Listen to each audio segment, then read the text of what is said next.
Fat of Tamil Nadu 1.0, அதாவது தமிழ்நாட்டின் தலைவிதி தலையெழுத்து முதல் வருஷம் அப்படின்றது தான் அந்த சர்வேவுடைய பேரு.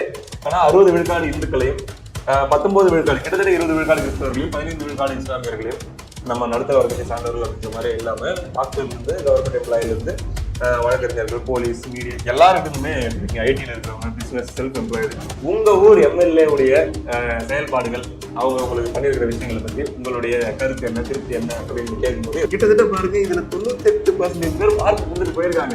வழக்கமாக 10 விழுக்காடு வந்து நோ ரெஸ்பான்ஸ் வந்துடும். 37 விழுக்காடு மக்கள், அதாவது இவங்க கேட்ட 1.5 லட்சம் பேர்ல 37 விழுக்காடு பேர் 25 மார்க்கு கீழே தாங்க போட முடியும். நீங்க எவ்வளவு மார்க் போடுவீங்க? இந்த திராவிட மாடல் ஆட்சியில் கொண்டு வரப்பட்ட திட்டங்கள் அப்படின்றது இல்லையா, இதுல கொண்டு வரப்பட்ட திட்டங்கள்ல அதிகமாக உங்களை ஈர்த்த திட்டம் அல்லது நீங்கள் அதிகமாக பயனடைந்த திட்டம் அப்படின்னு கேட்கும்போது இது மேல எந்த அளவுக்கு ஆதரவு இருக்குதோ அந்த அளவுக்கு அதிருப்தியும் கேள்வியும் இருக்குதான் செய்யுது. பக்கத்து வீட்டில் ஏசி வச்சிருக்காங்க, ஃப்ரிட்ஜ் வச்சிருக்காங்க, அவங்களுக்கு கிடைக்குது. நாங்கள் ஒன்றுமே இல்லை, ரேஷன் அரிசி தான் வாங்கிட்டு இருக்கோம், எங்களுக்கு ஒன்றுமே கிடைக்க மாட்டேங்குது. இது எந்த அளவுக்கு இது எந்த அளவுக்கு வாக்குகள் வாங்கி தருமோ அந்த அளவுக்கு பேக் ஃபயரும் ஆகுன்ற மாதிரி தான் நம்ம கண்டிப்பாக இல்லை. முதல் கேள்வி வந்து உங்களுக்கு ஆட்சியினுடைய நம்பிக்கை, ஆட்சி மேலே உங்களுக்கு நம்பிக்கை இருக்கா அப்படிங்கிறது தான் முதல் கேள்வி. ரெண்டாவது கேள்வி முதலமைச்சர் மேலே உங்களுக்கு நம்பிக்கை இருக்கா?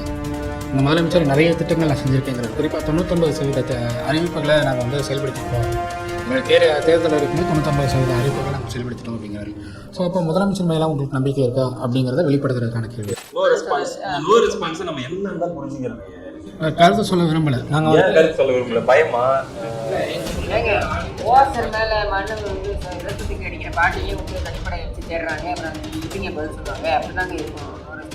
பிரதான எதிர்கட்சியான அதிமுகவுடைய செயல்பாடு எப்படி இருக்கிறது அப்படின்ற ஒரு கேள்வி. கிட்டத்தட்ட 50 விழுக்காடுக்கும் மேற்பட்டவர்கள் அதிமுக ஒரு பிரதான எதிர்கட்சியாக திருப்தியாக செயல்படவில்லை என்று தெரிவித்திருக்கிறார். வாழ்த்துக்கள்.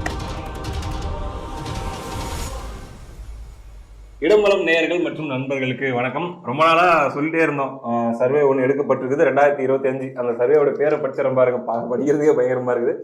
ஃபேட் ஆஃப் தமிழ்நாடு 1.0, அதாவது தமிழ்நாட்டின் தலைவிதி தலையெழுத்து முதல் வருஷம் அப்படின்றது தான் அந்த சர்வேவுடைய பேரு. அது எப்போ எடுக்கப்பட்டது அப்படின்னா 2024 டிசம்பர்ல இருந்து பிப்ரவரி 15, 2025 வரைக்கும் எடுக்கப்பட்டது. இந்த கருத்து கணிப்பை எடுத்த நிறுவனம் யாருன்னு பார்த்தீங்கன்னா ஸ்பிக் மீடியா நெட்வொர்க். இவங்க 2021 துல்லியமாக கிட்டத்தட்ட தேர்தல் முடிவுகள் என்ன வந்துச்சோ அதே நம்பர்ஸை தான் தேர்தல் முடிவுகளுக்கு 1 மாதத்துக்கு 2 மாதத்துக்கு முன்பாகவே எடுத்து சொல்லியிருந்தாங்க. 1-2 தொகுதிகள் தான் மாறுபட்டுச்சு, அப்படியே வந்துச்சு. பல முக்கியமான மெயின் ஸ்ட்ரீம் மீடியாவில் வந்த முடிவுகளை கூட வந்து பார்த்தீங்கன்னா ஃபேக்காக போயிடுச்சு, தப்பாக போயிடுச்சு. ஆனால் மிக துல்லியமாக இருந்துச்சு இவங்களுடைய முடிவுகள். 24 கொஞ்சம் மாறின மாதிரி இருந்துச்சு, கொஞ்சம் மாறுபட்ட மாதிரி இருந்துச்சு. ஆனால் 21 ரொம்ப துல்லியமாக இருந்துச்சு. நான் கூட அப்போ பார்த்தது எனக்கு இப்பயுமே ஞாபகம் இருக்கு. அந்த அடிப்படையில் ஸ்பிக் மீடியா நெட்வொர்க் உடைய நிறுவனர் திரு ஹரிஷ் அவர்களை நம்ம வரவேற்கலாம். வணக்கம் ஹரிஷ். அடுத்ததாக இடம்பலம் ஊடகத்தின் ஆசிரியர் திரு கிஷோர் கேசாமி அவர்கள். வணக்கம் திரு கிஷோர். வணக்கம். 2025, அதாவது நாளைக்கு தேர்தல் நடந்தா இன்னைக்கு இருக்கிற கூட்டணிகள்லாம் இப்படியே இருந்தா 5 முனை போட்டி அப்படின்ற பேர்ல ஒரு தேர்தல் நடந்தா அது எப்படி இருக்கும்? திமுக ரொம்ப சாதகமா போயிடும் அப்படின்ற மாதிரிலாம் பொதுவா சொல்றாங்க இல்லையா, அது உண்மையா? அப்படி தட்டி தூக்கிட்டு போயிடுவாங்க அப்படின்ற மாதிரிலாம் இருக்குது இல்ல, அது உண்மையா? தொகுதி வாரியா என்ன நிலவரம்ட்டு இன்னும் நிறையங்க. கிட்டத்தட்ட பாத்தீங்கன்னா நீங்களே பாத்தீங்கன்னா தெரியும், இவ்வளோ இருக்கு. காலேஜ் படிக்கும்போது கூட நான் இவ்வளோ பிரிண்ட் அவுட்லாம் போட்டதில்லை, அவ்வளோ எடுத்திருக்காங்க. கிட்டத்தட்ட 1,39,000 பேர் நினைக்கிறேன், 1,37,000 பேர்கிட்ட அந்த சர்வே எடுத்திருக்காங்க. முதல்ல யார் யாரெல்லாம் அதுல பார்ட்டிசிபேட் பண்ணிருக்காங்க, அதுல கலந்துக்கிட்டவங்க யார் யார் அப்படின்றதெல்லாம் பார்க்கலாம். இந்த சர்வேவுடைய இந்த ஒட்டுமொத்த ரிசல்ட்ஸையும் நம்ம அப்படியே ஒரு நிகழ்ச்சியா நம்ம பேசிட்டு வர போறோம். இணைந்திருங்கள். ஒரு எபிசோடு பார்த்துட்டு இன்னொரு மிஸ் பண்ணிடாதீங்க. இது ஃபர்ஸ்ட் எபிசோட். இதுல கலந்துக்கிட்டவங்க முதல்ல ஏஜ் மற்றும் ஜெண்டர், அதாவது வயது மற்றும் பாலினம் அப்படி பார்த்தோம்னா எல்லா ஏஜ் குரூப்ல இருந்தும் எடுத்திருக்கீங்க இல்லையா ஹரிஷ்? 18 to 20 இருந்தும் எல்லாமே கிட்டத்தட்ட சமமா தான் எடுத்திருக்கீங்க. 18 வயசுல இருந்து 20 வயசுக்குள்ள 24% பேர், 21 வயசுல இருந்து 30 வயசுக்குள்ள 21 விழுக்காடு, 31 வயசுல இருந்து 45 வயசுக்குள்ள 19 விழுக்காடு கிட்ட எடுத்திருக்கீங்க. 46 இருந்து 60 அந்த வயது உட்பட்டவர்கிட்ட 25 விழுக்காடு, அதிகப்படியா கிட்டத்தட்ட அவங்கள தான் எடுத்திருக்க மாதிரி தெரியுது. 60 வயதுக்கு மேற்பட்டவர்களையும் ஒரு 11 விழுக்காடு நீங்க எடுத்திருக்கிறீங்க. சிறப்பு. இதுல கலந்துகிட்ட ஆண்கள், பெண்கள் மற்றும் 3ஆம் பாலினத்தவர் அப்படின்னு பார்த்தோம்னா 41 விழுக்காடு, அதாவது 56,907, கிட்டத்தட்ட 57,000 ஆண்கள், 75,000 பெண்கள். பெண்களுக்கு அதிக முக்கியத்துவம் கொடுத்து எடுத்திருக்கிறீங்க. அதே போல மற்ற மூன்றாம் பாலினத்தை சேர்ந்தவர்கள் அப்படின்னும் போது கிட்டத்தட்ட 6000 பேர் அப்படி எடுக்கப்பட்டிருக்குது. இதுதான் இதில் கலந்து கொண்டவர்களுடைய கணக்கு. நீங்க பார்க்க வேண்டியது இந்த ஏஜ் வைஸ் இருக்கு இல்லையா, இந்த ஏஜ் வைஸ்ல பாத்தீங்கன்னா இது ஏன் வந்து 25% வந்து 18 இருந்து 20 வயதுக்கு உட்பட்டவர்கள் அப்படின்றது, 21 30 அப்படின்றது வந்து 21%, 31 45 அப்படின்றது பார்த்தீங்கன்னாக்கா 19% கொடுத்துருக்கா. ஆனால் 46 60 அப்படின்றது பார்த்தோம்னாக்க 25% அப்படின்னு இருக்கு. ஏன் இந்த மாதிரி மாறுது அப்படின்னா, இந்த ஃபர்ஸ்ட் டைம் ஓட்டர்ஸ்னு வராங்க இல்லையா, அதை முதல் முறை வாக்களிக்கக்கூடியவர்கள் அப்படின்றவங்க ஒரு எந்தூசியாசமில் இருப்பாங்க. ஸோ அவங்களுக்கு வந்து அந்த 25% அப்படின்றது அதுல வந்து அதீத முக்கியத்துவம் கொடுத்துருக்கீங்களே. வெறும் அவங்களாம் முன் வந்து சொல்றாங்க. அதாவது நம்ம போய் அந்த கருத்து கேட்கும் பொழுது அந்த கருத்து சொல்லக்கூடியவர்கள்ல இந்த மாதிரி இருக்காங்கன்றதான் நம்ம பார்க்கணும். நம்ம தேர்வு செய்து இவங்களுக்கு உனக்கு இந்த வயசு தானா அதனால நீ இதை கொடு அப்படின்னு நம்ம கேட்கல. நம்ம கருத்து கேட்கும் பொழுது முன் வந்து கொடுக்கக்கூடியவர்கள் அவர்களாக இருக்காங்க அப்படின்னும் பொழுது இந்த புதிய வாக்காளர்கள் புரிஞ்சுக்கிறேன். ஒரு முதல் முறை வாக்களிக்க போறவங்களோ இல்ல ஃபர்ஸ்ட் டைம் வாக்களிச்சு 2வது முறை வாக்களிப்பதற்கு தயாராக இருப்பவர்களோ இவங்க தான் வந்து நிறைய இன்ட்ரெஸ்ட் காமிச்சிருக்காங்க அப்படின்றது தெரியுது. அதே மாதிரி 46 இருந்து 60. இன்னொரு கேள்வி எனக்கு, ஏன் ஆண்கள் 56,000 பெண்கள் 75,000 கிட்டத்தட்ட சரிசமமாவே எடுத்திருக்கலாமே? இப்ப பெண்களுடைய மைண்ட் செட்ல ஒரு குறிப்பிட்ட கட்சியுடைய தேர்வு இருக்கலாம். இப்ப எடுத்திருக்கிறதுனால ஒருவேளை இப்போ ஒரு கட்சிக்கு ஃபேவரா வருதுன்னா அந்த கட்சி கொஞ்சம் கூடுதல் ஃபேவரிசம் இது மூலம் நடக்க வாய்ப்பு இல்ல. அப்படி கிடையாது. உங்களுக்கு இப்போ ஆண்கள் வந்து ரொம்ப வெளிப்படைத்தன்மையோட பேசக்கூடிய இடத்துல இருக்காங்க. ஆனா பெண்கள் கிட்ட வந்து நம்ம தகவல்கள் சேகரிக்கிறதுங்கிறது ரொம்ப கஷ்டம். ஆமா. ஸோ நம்ம வந்து தேடி போய் எடுக்க வேண்டியதா இருக்கும் பெண்கள் கிட்ட. அதுல கொஞ்சம் ஓப்பன் மைண்டடா இருக்கிறது யாருன்னா அந்த 18 to 20 ஏஜ்ல இருக்கிறவங்க. அதே மாதிரி 46 to 60 ப்ளஸ்ல இருக்கிறவங்க இன்னும் அவங்களுடைய அனுபவத்தெல்லாம் சேர்த்து சொல்றாங்க. ஸோ அந்த கேட்டகரியிலலாம் ஃபீமேல்ஸ் தான் ஜாஸ்தியா இருக்காங்க. ஸோ அதனால வந்து ஃபீமேல்ஸோடைய எண்ணிக்கை ஜாஸ்தியாக இருக்குன்னு சொல்லலாம். ரெண்டாவது, இந்த ஆட்சியினுடைய நிலை என்ன அப்படின்னு தெரிஞ்சுக்கணும் அப்படின்னா, மகளிருக்கான திட்டங்கள் நிறைய கொடுத்துருக்கேன் அப்படின்னு சொல்லி சிஎம் ஸ்டாலின் சொல்லிட்டு இருக்காரு. ஸோ அப்போ மகளிருடைய கருத்துக்கள் என்ன அப்படிங்கிறது தெரிஞ்சுக்கிறதுக்காகவும் தான் நம்ம வந்து இருக்கு அடுத்த பக்கங்கள்ல இருக்கு. அடுத்து மத ரீதியாக இதில் கலந்து கொண்டவர்கள், ஏன்னா நம்ம ஒரு குறிப்பிட்ட மதத்தை மட்டும் எடுத்துட்டோம்னா அது பயஸ்டா போயிடும். எப்படி எடுத்திருக்காங்கன்னா 60 விழுக்காடு இந்துக்களையும் 19 விழுக்காடு கிட்டத்தட்ட 20 விழுக்காடு கிறிஸ்தவர்களையும் 15 விழுக்காடு இஸ்லாமியர்களையும், அதாவது எடுத்துக்கிட்டவங்கள மொத்த அடிப்படையில பாத்தீங்கன்னா இத்தனை விழுக்காடு வராங்க அப்படி சொல்லலாம்.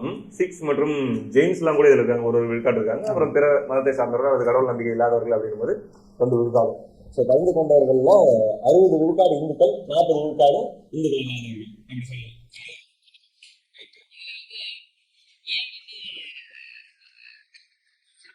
அதிகம் எடுக்கிறாங்க அப்படின்னா, பொதுவாகவே இந்த மாதிரி தேர்தல் வரும்பொழுது சிறுபான்மையினர் வந்து அதிக எண்ணிக்கையில வாக்குகளை செலுத்துவார்கள் அப்படிங்கிறத பார்க்க முடியுது.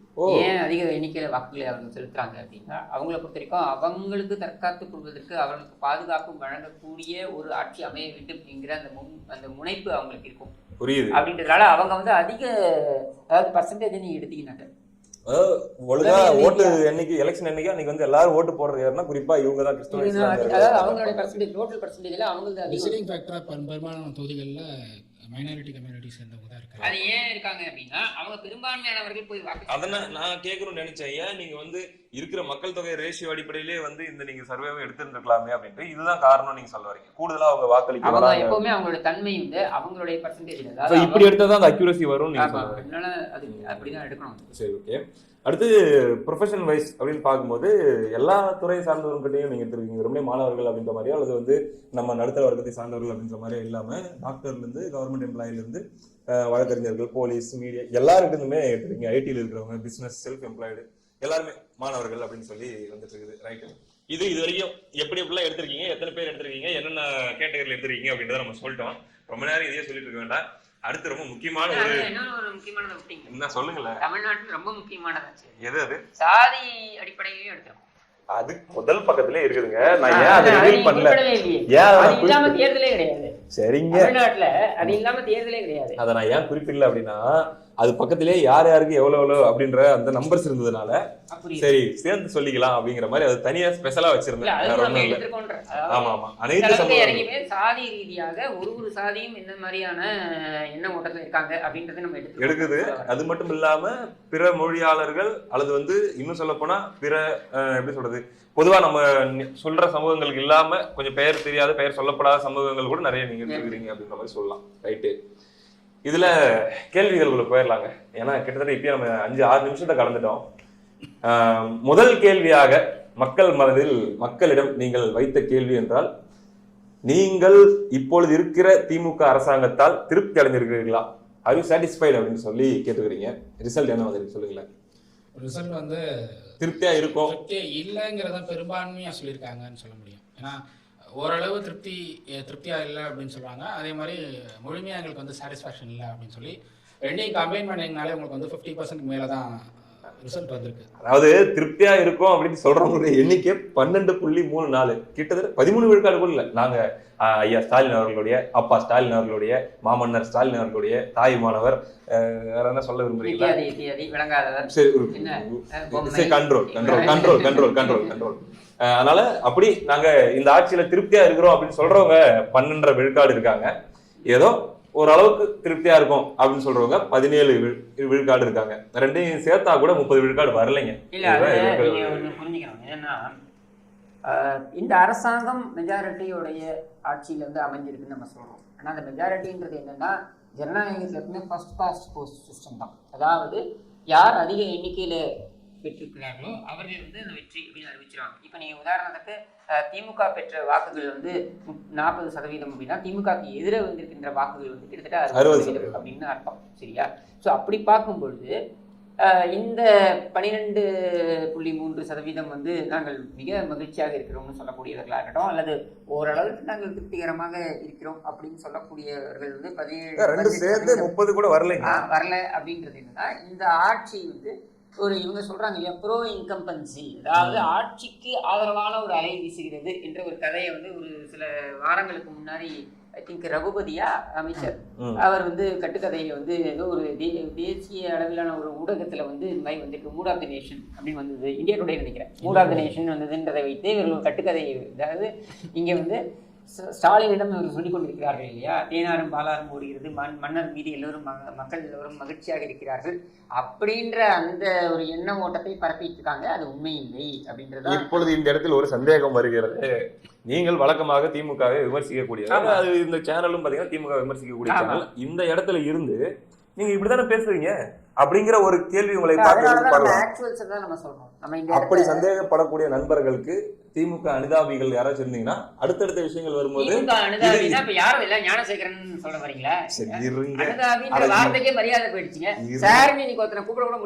சரி திமுக ஆதரவு வாக்காளர்கள் யாராச்சும் இருந்தீங்கன்னா ஏதாவது நம்மளுக்கு எதிராக ஒரு வீடியோ போட்டுட்டு இருக்காங்க அப்படின்னு நினைக்க தேவையில்ல. அடுத்தடுத்து வரக்கூடிய விஷயங்கள்ல இது நடுநிலையாக எடுக்கப்பட்ட ஒரு சர்வே தான் அப்படிங்கிறது அவங்க அப்படிதான் எடுத்திருக்காங்க அப்படிங்கிறது உங்களுக்கே புரியும். கிட்டத்தட்ட பாத்தீங்கன்னா நாங்க திருப்தியா இல்லை அப்படிங்கிறவங்க ஒரு 29 விழுக்காடும், சுத்தமா திருப்தி இல்லை அப்படின்னு சொல்றவங்க 28 விழுக்காடும், பதில் சொல்ல விருப்பம் இல்லை அப்படிங்கிறவங்க ஒரு 14 விழுக்காடும் வராங்க. ரெண்டாவது கேள்விக்குள்ள போயிடலாமே. Are you satisfied with the work done by chief minister M K. Stalin? முதல் கேள்விக்கு ரெண்டாவது கேள்விக்கு என்ன வித்தியாசம் ஹரிஷ்? முதல் கேள்வி வந்து உங்களுக்கு ஆட்சியினுடைய நம்பிக்கை, ஆட்சி மேல உங்களுக்கு நம்பிக்கை இருக்கா அப்படிங்கிறது முதல் கேள்வி. ரெண்டாவது கேள்வி முதலமைச்சர் மேல உங்களுக்கு நம்பிக்கை இருக்கா? இந்த முதலமைச்சர் நிறைய திட்டங்கள் நான் செஞ்சிருக்கேங்கிற, குறிப்பாக 99% அறிவிப்புகளை நாங்கள் வந்து செயல்படுத்திருக்கோம். தேர்தல் அறிவிப்புல 99% அறிவிப்புகளை நாங்கள் செயல்படுத்திருக்கோம் அப்படிங்கிறார். ஸோ அப்போ முதலமைச்சர் மேல உங்களுக்கு நம்பிக்கை இருக்கா அப்படிங்கிறத வெளிப்படுத்தலுக்கான முதல் கேள்வி வந்து உதயசூரியனுக்கான கேள்வி, ரெண்டாவது கேள்வி ஐயா ஸ்டாலினுக்கான கேள்வி, இப்படி எடுத்துக்கலாமா? ஏன்னா கேம்பெயின் போறப்ப அவங்க அப்படிதான் போனாங்க. உதயசூரியனை அவங்க வந்து இப்போ முன்னிலைப்படுத்தலாம், அவங்க வந்து சிஎம் ஸ்டாலின் அப்படின்னு தான் அவங்க முன்னிலைப்படுத்துறாங்க எல்லா இடத்துலையும். ஸோ அந்த ஸ்டாலின்ங்கிற பிராண்டுக்கான மக்கள் எப்படி இந்த 4 வருஷத்துல என்ன சொல்றாங்க அப்படின் போது 16% வந்து திருப்தியா இருக்கிறாங்க, ரொம்ப திருப்தியா இருக்காங்க. ஸ்டாலின் மேல ஒரு மாதிரி ஒரு தலைவரே கிடையாது அப்படின்னு சொல்லக்கூடிய அந்த பாவப்பட்ட மக்கள் வந்து 16% இருக்காங்க. சம்வாட் சாட்டிஸ்ஃபைடு, அதாவது ஓரளவுக்கு ஓகே அப்படின்னு சொல்றவங்க வந்து 25%. ஸோ இது ரெண்டும் சேர்த்தீங்கன்னாக்கா 41 வருது, 41% வராங்க. எங்களுக்கு திருப்தி இல்லை என்று சொல்லக்கூடியவர்கள் 28%, ரொம்ப மோசம் அப்படின்னு சொல்றவங்க 20%. ஸோ கிட்டத்தட்ட 48% வந்து மோசம் படுமோசம் அப்படின்னு சொல்லக்கூடியவர்களா இருக்காங்க. No response. இந்த நோ ரெஸ்பான்ஸ் நம்ம என்னன்னு தான் புரிஞ்சுக்கிறது. கருத்து சொல்ல விரும்பல. ஏன் கருத்து சொல்ல விரும்பல? பயமா? மேல மண்ணு வந்து செருப்பு தூக்கி அடிக்கிற பாட்டியே விட்டு தனிப்படையை வச்சு தேடுறாங்க. அப்புறம் எப்படிங்க பதில் சொல்லுவாங்க? அப்படிதாங்க இருக்கும். நோ ரெஸ்பான்ஸ் தான். அப்ப அந்த நோ ரெஸ்பான்ஸ் இதுல 4 மீதி 4 ஆப்ஷன்ல எது பக்கம் சேர்க்கறது? இதுல 5 இதுல 5 போட்டு எல்லாம் என்ன கிஷோர் மாதிரி இடிச்சவங்களா? ஸ்டாலினை திட்டுவோம், அப்புறம் குண்டர் சட்டத்துல உள்ள போவோம், திரும்பி வெளில ஸ்டாலினை திட்டுவோம், அப்பவும் அவனுக்கு சோரணம் வராதுன்னு இருக்கிறது. அதான் மீண்டும் குண்ட சட்டத்தில் உள்ள போக பரவாயில்ல. அப்பவும் அங்க போய் என்ன பண்ண போறோம்? அதான் பண்ண போறோம். உங்கள் மைண்ட் வாய்ஸ் எனக்கு புரிகிறது. நல்ல எண்ணம் படைத்தவர் நீங்கள். அதான் அப்போ ஐயா ஸ்டாலின் அவர்களை பொறுத்த வரைக்கும் 41 விழுக்காடு ஓரளவுக்கு பரவாயில்ல அல்லது பரவாயில்ல அப்படிங்கிற மாதிரியும், கிட்டத்தட்ட 48 50 விழுக்காடு செட் ஆகாதுங்க, வேலைக்கே ஆகாது அப்படிங்கிற மாதிரியும் வந்திருக்கு 2025 பிப்ரவரி படி. இப்படி எடுத்துக்கலாம். அடுத்து மூணாவது, உங்க ஊர் எம்எல்ஏ உடைய செயல்பாடுகள், அவங்க உங்களுக்கு பண்ணியிருக்கிற விஷயங்களை பத்தி உங்களுடைய கருத்து என்ன, திருப்தி என்ன அப்படின்னு கேட்கும்போது இதை நானே படிச்சிடுறேன். பாருங்க, எம்எல்ஏக்கள் அப்படின்னு தனித்தனியா பிரிச்சு பார்க்கும்போது ஓரளவுக்கு எல்லாருமே அவங்க எம்எல்ஏவை கொஞ்சம் பாசிட்டிவா தாங்க சொல்லியிருக்காங்க. 30 விழுக்காடு திருப்தியா இருக்கு, 22% ஓரளவுக்கு பரவாயில்ல அப்படிங்கிற மாதிரி. அதாவது 2 சேர்த்தனம்னா 52 விழுக்காடு மக்கள் வந்து அவங்களுடைய எம்எல்ஏ ஓரளவுக்கு பரவாயில்ல அப்படிங்கிற மாதிரியும், ஓகே அப்படின்ற மாதிரி, திருப்தின்ற மாதிரியும் சொல்றாங்க. எம்எல்ஏக்களை நேரடியா பார்க்க முடியுது. அவங்களுக்கு வந்து என்னென்ன கேள்வி, ஆமா எம்எல்ஏக்கள் பத்தி கேட்கும்போது என்னென்ன கேள்வி எல்லாம் கேட்டீங்க? ஒரு வரியில கேட்டிருக்க மாட்டீங்க, சொல்லுங்களேன். ஈஸி எக்ஸஸ்ஃபுல்லா இருக்காங்களா, அவங்ககிட்ட வைக்கிற கோரிக்கைகள் எல்லாம் நிறைவேற்றாங்களா, உங்க தொகுதிக்காக அவங்க ஏதாவது பேசிட்டாங்க சட்டமன்றத்துல, அது உங்களுக்கு தெரியுமா? இதுல வந்து அதிமுக சார்பில் போன 89 எம்எல்ஏக்கள், எத்தனை எம்எல்ஏக்கள்? அதிமுக சார்பில் 75 நினைக்கிறேன். இதுல வந்து அதிமுக எம்எல்ஏக்கள், திமுக எம்எல்ஏக்கள் எல்லாருமே சேர்த்து அதிமுக கூட்டணி. அதான் அப்போ இதுல வந்து அதிமுக கூட்டணி எம்எல்ஏக்கள், திமுக கூட்டணி எம்எல்ஏக்கள் யாரும் சேர்ந்து அவங்க ஊர் எம்எல்ஏ, அவ்வளவுதான் கணக்கு. 234 தொகுதியிலும் ரைட்டு. அப்போ அவங்க அந்த உங்களை வந்து பாக்குறாங்களா, விசாரிக்கிறாங்களா, உங்களால ஆக்சஸ் பண்ண முடியுதா, இதெல்லாம் வச்சு பார்க்கும்போது அவங்க தொகுதியிலுமே பாத்தீங்கன்னா அவங்க எம்எல்ஏ விட்டு கொடுக்காம ஓரளவுக்கு சொல்லியிருக்காங்க. 52 விழுக்காடு பக்கம் சாதகமான ஒரு இதுதான் வந்திருக்கு. அடுத்து ஒரு 36 அல்லது வந்து ஒரு 40 விழுக்காடு பக்கம் பாதகமா வந்திருக்கு, இல்லைங்க வேலைக்கு ஆகாது அப்படிங்கிற மாதிரி வந்திருக்கு. 4வது கேள்விக்குள்ள போயிடலாம். How do you rate the performance of the DMK government on a scale of 1 to 100? என்னங்க இது 100க்கு எத்தனை மார்க் அப்படின்னு கேட்பீங்களா? சரி 100க்கு எத்தனை மார்க் கொடுப்பீங்க அப்படின்னு சொல்லி கேட்டதில் முதல்ல 75ல இருந்து 100 மார்க் கொடுக்கக்கூடியவங்க எத்தனை பேர் அப்படிங்கிறது கிட்டத்தட்ட பாருங்க. இதுல 98% பேர் மார்க் கொடுத்துட்டு போயிருக்காங்க. வழக்கமா 10 விழுக்காடு வந்து நோ ரெஸ்பான்ஸ் வந்துடும். உங்களுக்கு இந்த கேள்விக்கு டைரக்டா பதில் சொல்ல முடியாது, ஜாலியா சொல்லிட்டு போயிடலாம். வந்து நாங்க இவ்வளவுதான் கொடுப்போம், நாங்க இவ்வளவுதான் கணக்கிடுறோம் உங்களுக்கு அப்படின்னு சொல்லி ஈஸியா சொல்லிட்டு போயிடலாம். அதனால இதுல வந்து 98 விழுக்காடு மக்கள் பதில் சொல்லியிருக்காங்க. அதுல ஐயா ஸ்டாலின் அவர்களுடைய இந்த திமுக கவர்மெண்ட்டுக்கு 75ல இருந்து 100 மார்க் கொடுக்குறவங்க 17 பேர் கொடுக்குறாங்க. 100க்கு 17 பேர் வந்து 75ல இருந்து 100 மார்க்கும், 50ல இருந்து 75 மார்க்கும் 14 பேர் கொடுக்குறாங்க.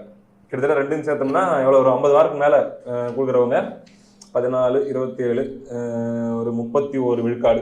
31 விழுக்காடு மக்கள், அதாவது 100ல 31 பேர் ஐயா ஸ்டாலின் அவர்களுடைய திமுக ஆட்சிக்கு 50 மார்க்குக்கு மேல கொடுக்குறாங்க. அப்ப மீதி 69 பேர் பார்த்துடலாம். 25ல இருந்து 50 மார்க் போடலாங்க, அதாவது பார்டர் அப்படின்னு சொல்லலாம், அது ஃபெயில் மார்க்னு சொல்லலாம். 29 விழுக்காடு, கிட்டத்தட்ட 30 விழுக்காடு பேர் வந்து பாத்தீங்கன்னா 25 மார்க்ல இருந்து 50 மார்க் போடலாம் அப்படின்ற மாதிரியும், 37 விழுக்காடு பேர், 37 விழுக்காடு மக்கள், அதாவது இவங்க கேட்ட 1.5 லட்சம் பேர்ல 37 விழுக்காடு பேர் 25 மார்க்குக்கு கீழே தாங்க போட முடியும், 100க்கு 25 மார்க் கீழே தான் போட முடியும்ன்றத சொல்லியிருக்கிறாங்க. அதாவது 5க்கு 1.5 ஸ்டார்னு எடுத்துக்கலாமா இதை? மருத்துவர் ராமதாஸ் தான் இந்த மாதிரி மார்க் போடுவார் எப்பவுமே, இந்த அரசாங்கத்துக்கு இவ்வளவுதான் மார்க் போட முடியும் அப்படின்னு சொல்லிட்டு.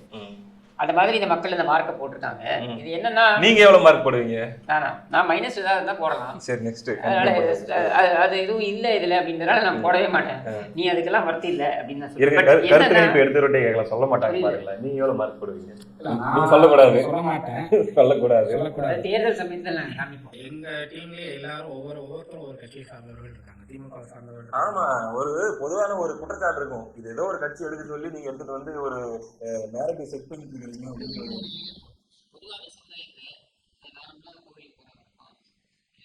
கோவில் உண்டியல் திருட போறவனும் இருப்பான், அப்படி இருக்கும்பொழுது நல்லவங்களும் இருப்பாங்க, திமுககாரனும் இருப்பான். அதனால அது வந்து நம்ம வந்து தப்பு சொல்ல முடியாது. எல்லா இடத்துலையும் வந்து இப்போ எப்படி வந்து ஒரு ஒரு ஒரு நல்ல ஓடையிலையும் கூட கொஞ்சம் அழுக்கு இருக்க தான் செய்யும் இல்லையா, அது மாதிரி திமுககாரன் அங்கங்கே இருக்க தான் செய்வான். அதனால் அதை நம்ம தப்பாக எடுத்துக்கூடாது.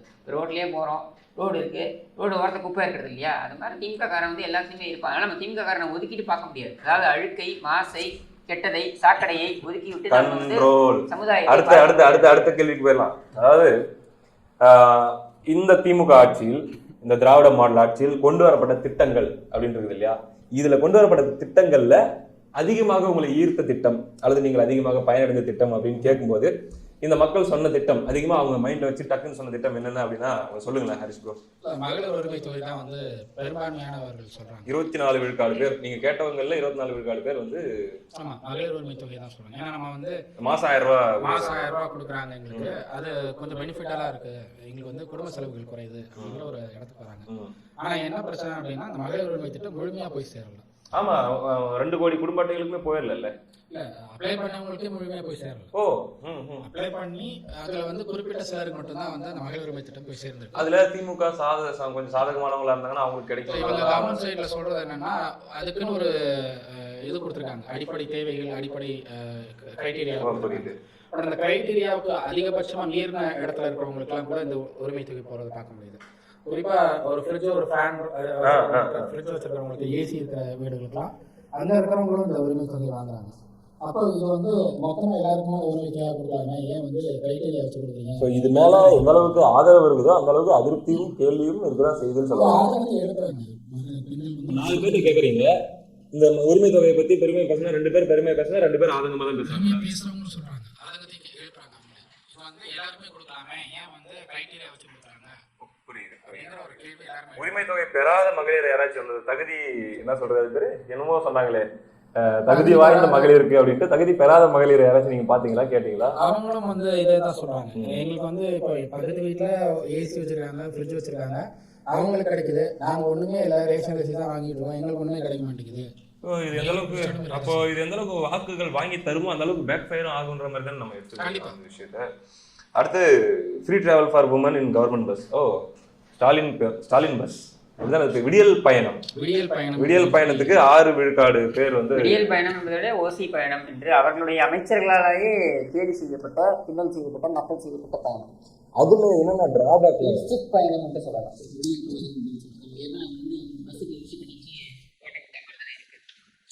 சரியா வருது இல்ல, அது இம்ப்ளிமெண்டேஷன் சரியில்லை, வர்றவங்களே அவமானப்படுத்துறாங்க. யார் அவமானப்படுத்துறாங்க? ஓட்டுநர், நடத்துனர், இவங்க அவமானப்படுத்துறதோட இல்லாம சக பயணிகள் இல்லாம சின்ன சின்ன பசங்க.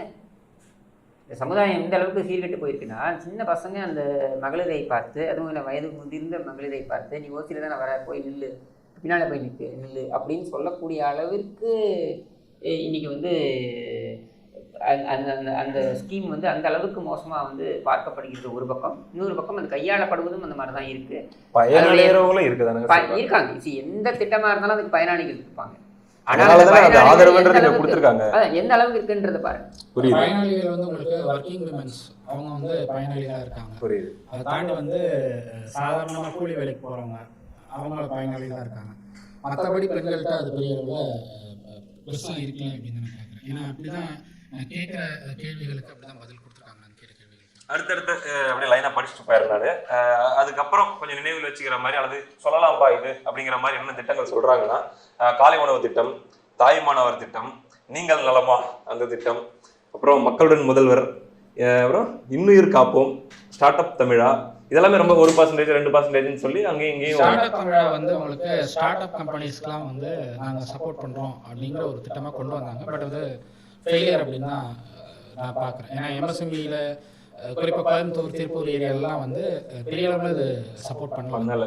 அதனால அது ரொம்பவே கம்மி தான், வெறும் 2% பேர் தான் அதை வந்து ஏதோ சொல்லியிருக்காங்க. இப்போ டேட்டா நம்மளுக்கு கிடைச்சிருக்கிற டேட்டா, பார்லிமெண்ட் டேட்டா வைஸ் பார்த்தா கூட கிட்டத்தட்ட 9000 எம்எஸ்எம்இ, அதாவது சிறு குறு நடுத்தர தொழில் நிறுவனங்கள் மூடப்பட்டிருக்கு கடந்த 4 ஆண்டுகள்லாம். ஸோ இப்போ பெரிய அளவில் அது ஒர்க் அவுட் ஆகுது. இந்த 2% அப்போ உடன்பிறப்புகளாக தான் இருக்கும். அதுக்கு நம்ம கொஞ்சம் கவனத்தில் எடுக்க வேண்டியது இருக்குது. சும்மா இருங்க. Are you satisfied with the principal? மாட்டினீங்க இருங்க. சிக்கி விட்டார் கிஷோர் கேசுவாமி. பிரதான எதிர்கட்சியான அதிமுகவுடைய செயல்பாடு எப்படி இருக்கிறது அப்படின்ற ஒரு கேள்வி. அதேதான், திருப்தியா, ஏதோ பரவாயில்லையா அப்படிங்கிற கேட்டகரியில நாட் சாட்டிஸ்ஃபைடு அப்படின்ட்டு 28 விழுக்காடு பேரும், ஓரளவுக்கு சாட்டிஸ்ஃபைடு இல்லைன்னு தான் சொல்ல முடியும் அப்படின்ட்டு 25 விழுக்காடு, கிட்டத்தட்ட 50 விழுக்காடுக்கும் மேற்பட்டவர்கள் அதிமுக ஒரு பிரதான எதிர்கட்சியாக திருப்தியாக செயல்படவில்லை என்று தெரிவித்திருக்கிறார்கள். வாழ்த்துக்கள். அதாவது இது முதல்ல நான் சொன்னேன் இல்லையா, ஆளுங்கட்சிக்கு வந்து ஆதரவு அப்படின்றது முழுவதுமா இருக்காது அப்படின்னு சொல்லிட்டு, அது மாதிரி தான். இப்போ நீங்கள் இந்த 50 விழுக்காடுகளை பார்த்தீங்கன்னாக்கா திமுக கூட்டணியும் இருப்பாங்க. அதை தவிர்த்து அப்படி பார்த்தா கட்சிக்காரங்களும் இருப்பாங்க, இவங்களும் இருப்பாங்க. யாரு? நாம் தமிழர் கட்சியும் இருப்பாங்க. அண்ணா திமுக ஆதரவாளராக நீங்க சொல்றதை நான் முதலே சொன்னேன், திமுக ஆட்சியின் மீது எங்களுக்கு திருப்தி இருக்கிறதா அப்படின்னு சொல்லக்கூடியவர்கள்ல நான் என்ன சொன்னேன், அதை அப்படி பார்க்க கூடாதுங்க. ஏன்னா பெருவாரியான பேர்கள் வந்து திமுகவுக்கு ஆதரவு தெரிவிக்கல. ஏன் நீங்க ஒத்துக்க மாட்டேங்கிறீங்க? ஒரு இது இன்னும் கூட சிறப்பா செயல்பட்டுருக்கலாம் இந்த 4 ஆண்டுகள். யாருமே வந்து பெர்ஃபெக்ட் அப்படின்னு நம்ம கொண்டு போக முடியும். ஒன்றும் இல்லை, 2016 இருந்து 21 காலகட்டத்தில், குறிப்பா 17, 18, 19, 20 காலகட்டங்கள்ல திமுக என்னென்ன பர்ஃபார்மன்ஸ் எல்லாம் பண்ணாங்க, நீங்க அது ஒரு அளவுகோலா வைக்கலீங்க. திமுகவுடைய செயல்பாட்டை எதற்குமே நீங்க அளவுகோலா வைக்க, சரி அவங்கள வைக்க வேணாம். நீங்க திமுகவுடைய செயல்பாட்டை ஒரு கட்சி அரசியல் கட்சியா கூட நீங்க அளவுகோலா வைக்கிறது சரி, எந்த அளவுகோலா வைக்கணும்? மற்ற கட்சியிலே கூட வைக்கலாம், பொதுவாவே கூட பார்க்கலாம். இந்த 4 ஆண்டுகள்ல உண்மையிலேயே ஒரு அதிமுக ஆதரவாளராக இல்லாமல் ஒரு வெளிப்பார்வையாளராக, என்னுடைய பார்வையில் சொல்றேன், உண்மையாக பிரதான எதிர்கட்சியாக அதிமுக திருப்தியாக இல்லை. என்கிட்ட சர்வே கேட்டிருந்தீங்கனாலும் என்னுடைய வாக்கு இதுவாக. என்னுடைய இது வந்து நான் என்ன சொல்றேன்னா, அதிமுகவை பொறுத்த வரைக்கும் ஒரு எதிர்கட்சி ஆக்கப்பூர்வமாக என்ன செய்ய வேண்டுமோ அதை செய்திருக்கிறார்கள். அது ஆக்கப்பூர்வமா நீங்க செய்யணும்னு, நீங்க அழிவுபூர்வமா நீங்க இது எல்லாத்தையும் தொட்டதையெல்லாம் எடுத்துரு, எல்லாத்தையும் கண்மூடித்தனமா எடுத்துரு, சட்டசபையிலிருந்து மக்கள் தீர்ப்பே மகேசன் தீர்ப்பு, மக்கள் தீர்ப்பு தான் நான் இதுன்னு சொல்றேன். கேள்வி கேட்கும்போது 2 விஷயங்கள் எல்லாரும் சொன்னது, அதிமுக சேர்ந்தவர்கள் சொன்னது என்னன்னா லேட்டா ரியாக்ட் பண்றாங்க அப்படிங்கிற ஒரு. இன்னொன்னு, சோசியல் மீடியால இன்னும் அந்த பழைய ஃபார்மேட்ல தான் நீங்க அறிக்கை விட்டுட்டு இருக்கீங்க, அதை பாத்தீங்களா? இல்ல சோசியல் மீடியாவை நீங்க வந்து இல்ல, அது முக்கியமான ஃபேக்டர். அங்க நீங்க பத்த வைக்கிறதா இங்க மெயின் ஸ்ட்ரீம்ல பத்தி உங்களுக்கு சோசியல் மீடியால இருக்கிறது மட்டுமே வந்து வாக்குகளை வாங்கி கொடுக்காது. வாக்குக்கு சொல்லுங்க, ஒரு இம்ப்ரெஷன், அந்த இம்ப்ரெஷன் வந்து ஏன் கிரியேட் பண்ணுது? ஒரு ஆப்போசிஷன் வீடியோ சப்போர்ட் இல்ல ஏடிஎம்கே, அது ஒரு பிரச்சனையா எல்லாருக்கும். நீங்க அவங்களுடைய மாவட்ட வாரியான போராட்டங்கள் மீடியாக்களை எடுத்து காமிக்க. இப்ப சமீபத்துல நீங்க ஞானசேகரன் சொன்னீங்கல்ல, அந்த ஞானசேகரன் விஷயத்தை அதிமுக பெரிய அளவுல உண்மையிலே பேச பொருளாக்கி தமிழ்நாடு முழுக்க எல்லார் வீட்லயுமே இன்னைக்கு நம்ம என்ன நிலைமையில இருக்கோம் அப்படிங்கிற மாதிரியான ஒரு உணர்வை கொண்டு வந்தாங்க. இது போல இன்னும் பல விஷயங்களை அவங்க கொண்டு வந்து விஷயத்தை தாண்டி டங்ஸ்டன் இஷ்யூ நல்ல ரெஸ்பான்ஸ் இருந்திருக்கு அதிமுகக்கு. குறிப்பா மதுரை மாவட்டத்துல நல்ல ரெஸ்பான்ஸ் அதிமுக இருந்தது. கள்ளக்குறிச்சி விவகாரமே வந்து அதிமுக சட்டமன்றத்துல போய் போராடினாங்க. அதை எல்லாத்தையும் நேரலையே கட் பண்றாங்க. இவங்க காமிக்கிறது மீடியாவை வைத்துக் கொண்டு நாங்க எப்படி ஒன்றாலும் உருட்டுவோம்னு ஒரு கும்பல் இருக்கு அப்படிங்கும் பொழுது அங்க நீங்க எதிர்கட்சி என்ன செய்யணும்னு எதிர்பார்க்குறீங்க? மக்களுடைய பிரச்சனை குறித்து ஒவ்வொரு மாவட்டத்திலையும் போராடலாம். இந்த மாவட்டத்தில் போராடுறதை நீங்கள் எடுத்து காமிக்க மாட்டீங்க. சரி, சமூக வலைதளங்களில் இவங்க வந்து செயல்படுறதில்லை அப்படின்னு நீங்கள் சொல்கிறீங்க. சமூக வலைதளங்களில் செயல்படுறதில்லை அப்படின்றத விட அதிமுக ஆஸ் அ பார்ட்டி அது எப்படி இருக்கு? அது முழுக்க மக்களோடையே பயணித்த ஒரு கட்சி, அது பயணித்து வரும் கட்சி. அவன்கிட்ட போய் நீ சமூக வலைதளத்தில் போய் நீ என்ன பண்ணுறீங்கன்னா ஒரு நல்ல ஒரு வெளிப்பார்வையாளராக தான் நானும் சொல்கிறேன். நான் ஒன்றும் உள்ளே உட்காந்துருக்கேன், நான் அதிமுகக்குள்ளே உட்காந்துருக்கேன், நானும் வெளிப்பார்வையாளராக தான் சொல்கிறேன். ஆனால் அதிமுகவுடைய ஆதரவாளர் வேணா நீங்கள் கருதிக்கலாம். அதிமுக காரன் அபிமானின்ற வார்த்தையை ஸ்டாலின் கொச்சைப்படுத்தி விட்டார். சரி, அதனால விட்டுருங்க சார், அபிமானி இந்த விஷயங்கள்லாம் விட்டுருங்க. இப்போ என்னன்னா, நீங்கள் அதிமுக காரன் யாரு இதை முதல்ல நீங்கள் புரிஞ்சுக்கோங்க. அதிமுக காரன் யாரு?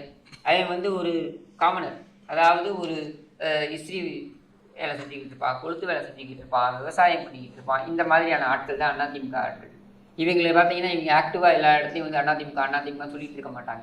தேர்தல்னு வருதா, அவன் உடனே அந்த வேட்டி எடுத்து செலவு செஞ்சு வேட்டி எடுத்து கட்டுவான். 4 நாளைக்கு முன்னாடி தேர்தல் வேலை பார்ப்பான். வேலை முடிஞ்ச உடனே திருப்பி அதை வேட்டி மடித்து வச்சுட்டு அவன் வேலையை பார்க்க போயிடுவான். இதுதான் அதிமுக. இந்த பேசிஸை புரிஞ்சுக்கிட்டாரு நீங்கள் அதிமுக வந்து சமூக வலைதளத்தில் ஆக்டிவாக இல்லை, அங்கே ஆக்டிவாக இல்லை, இங்கே ஆக்டிவாக இல்லை. Issue is very simple.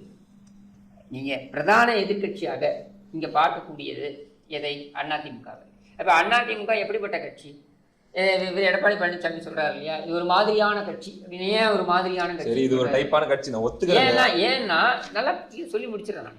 ஏன்னா இங்கே இந்த கட்சியை பொறுத்த வரைக்கும் இந்த கட்சி உருவானதே பார்த்தீங்கன்னா ஏதோ 4 பேருக்கு வந்து உருவாக்கினது கிடையாது.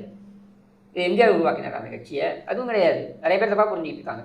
எம்ஜிஆர் இந்த கட்சியை உருவாக்கினார் அப்படின்ட்டு, அது கிடையாது. கட்சியை உருவாக்கின அந்த தொண்டர்கள் எம்ஜிஆர் தன்னை இணைத்து கொண்டார். இதுதான் அந்த கட்சியுடைய ப்ளஸ்ஸு. ஸோ இப்படியான ஒரு கட்சியில் நீங்கள் வந்து அவங்கள்ட்ட வந்து நீங்கள் சமூக வலைதளத்தில் இல்லை மீடியாவில் பத்திரிகைகளில் இதையெல்லாம் அவங்க பொருட்படுத்துறதே கிடையாதுன்ற நான் பொருட்படுத்த வேண்டிய ஒரு நிலை இன்னைக்கு வந்திருக்கு அப்படின்றதையும் ஒத்துக்கிறேன் நான். சரி, இன்னைக்கு வந்து மீடியா, சோஷியல் மீடியா இதுக்கும் ஓரளவுக்கு முக்கியத்துவம் கொடுக்கப்படுகிறது அப்படின்றத நான் ஏற்றுக்கிறேன். பட் அது என்னுடைய செயல்பாடுன்னு எடுத்துக்கிட்டீங்கன்னாக்கா, தொகுதி வாரியாக நீங்கள் எடுத்துக்கிட்டீங்கன்னாக்கா அவங்க செயல்பட்டு தான் இருக்காங்க அப்படின்றத அழுத்தம் திருத்தமாக நான் சொல்றேன். ஆனால் எடுத்திருக்கிற சாம்பிள்ஸ் படி, சர்வே படி 52 விழுக்காடு 53 விழுக்காடு சரியில்லை அல்லது திருப்தியா இல்லை அப்படிங்கிற மாதிரியும், கிட்டத்தட்ட 38 விழுக்காடு நல்லா பண்ணியிருக்காங்க அப்படிங்கிற அதுதான் மாதிரி அதிமுகவுடைய வாக்குறுதி. போராட்டங்கள் நடக்குது, அங்கங்க போராட்டங்கள் நடக்குது, பட் லேட் ரியாக்ஷன் கொடுக்குறாங்க அப்படிங்கிற ஒரு குற்றச்சாட்டு. லேட் ரியாக்ஷன் அப்படிங்கிறது ஒரு சில இஷ்யூஸ்ல 2 நாள் கூட நான் பார்த்துருக்கேன். லேட் ரியாக்ஷன்ஸ் இருக்குங்கிற குற்றச்சாட்டு, ரெண்டாவது மீடியா கவரேஜஸ் இல்லை அப்படிங்கிற குற்றச்சாட்டும் இருந்துட்டு இருக்கு. அது ரெண்டு தான் வந்து இதுக்கு இன்னொரு மைனஸாக. எந்த கட்சி வந்து இன்னைக்கு தேர்தல் நடந்தால் கவர்மெண்ட் ஃபார்ம் பண்ணுவாங்க, அதாவது எந்த கூட்டணி கவர்மெண்ட் ஃபார்ம் பண்ணுவாங்க அப்படின்ற ஒரு கேள்வி பார்த்தீங்கன்னா இது வரைக்கும் கேட்கப்பட்ட கேள்விகளுக்கும் இதுக்கு அடுத்து வரக்கூடிய கேள்விகளுக்கும் பார்த்தீங்கன்னா சம்பந்தம் இருக்குன்னு சொல்லலாம். அதே சமயத்தில் இதுக்கு முன்னாடி சொன்னது அவங்களுடைய மனசுல இருந்து அவங்களுடைய எக்ஸ்பீரியன்ஸ் அடிப்படையில் அவங்க சொன்ன ஒப்பீனியனும், இது வந்து அவர்களுடைய கணிப்பு. தமிழ்நாட்டுடைய லா அண்ட் ஆர்டர், திமுக ஆட்சியில் சட்டம் ஒழுங்கு எப்படி இருக்கிறது அப்படிங்கிறது குறித்த கேள்வி ரொம்ப முக்கியமான கேள்வி. இந்த கேள்விக்கு 53 விழுக்காடு பேர் திருப்தி இல்லை அல்லது ரொம்ப மோசம்னு சொல்றாங்க. தமிழ்நாட்டையும் இன்னைக்கு பிடிச்சி ஆட்டி வைக்கிற ஒரு பேய் கூட சொல்லலாம். கள்ளச்சாராயத்திலிருந்து, போதைப் பொருட்கள்லேருந்து, இல்லீகல் ட்ரக்ஸ்லேருந்து எல்லாமே நம்ம கேள்விப்பட்டிருக்கிற செய்திகளாகட்டும், அதில் மாட்டக்கூடிய நபர்களாகட்டும் ஒன்னொன்னு அப்படின்றது. இந்த விஷயங்கள்ல திமுக அரசு கோட்டை விட்டு விட்டது அப்படின்னு சொல்ல வரீங்களா? ஆமா சரியில்லை அப்படின்னு சொல்லி கேட்டவங்கள பாதி பேர் ஆமாங்க இருக்காங்க. இந்த போதை மற்றும் தடை செய்யப்பட்ட போதைப் பொருட்கள் இது மாதிரியான விஷயங்களை கட்டுப்படுத்துறாங்க அப்படிங்கறத வரையும் 22 பேர் மட்டும்தான் ஏற்றிருக்காங்க. மீதி 80 பேர் பக்கம் இதுக்கு எதிரான கருத்து சொல்லிருக்காங்க அப்படின்னு தான் நம்ம எடுத்துக்கூடிய இல்லையா. அரசுடைய நேரடி கட்டுப்பாட்டில் இருக்கக்கூடிய அரசு பள்ளிக்கூடங்கள்லயே இது வந்து இன்னைக்கு வந்து மிகப்பெரிய ஒரு சவாலாக வந்துருக்கு. சிட்டிக்கு ஒன்று தாம்பரத்தில் இருக்கிற கவர்மெண்ட் ஸ்கூல் டீச்சர்ஸ், ஏழு டீச்சர்ஸ் சொல்றாங்க அந்த ஸ்கூல் தெரு வழியாக போறதுக்கே எனக்கு பயமா இருக்கு. ஸ்கூல் உள்ள போறது தெரு வழியாக போறதுக்கே எனக்கு பயமா இருக்கு.